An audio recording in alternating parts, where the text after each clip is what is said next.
Ani baay'ee ma sirriitti bakka hin kennuuf hin ture.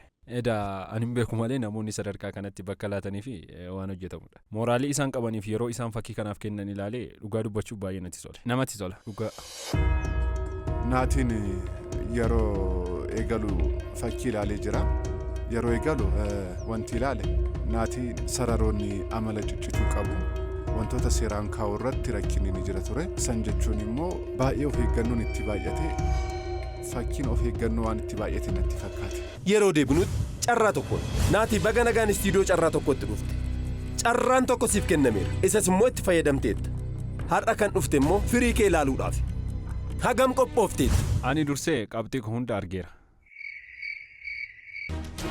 Carraan yoo kennamee fi yeroo isaa guutuu fudhatee yoo hojjete yookaan immoo eksperimentii yoo godhe nama sirriitti fakkii kaasu ta'uu danda'a jedheen yaada. Hamma murtaa'etti humna fakkii kaasuu hin qaba jedhee waan ani yaadeef mana barumsa ogummaa Abisiniyaatti mana barumsa keenyaatti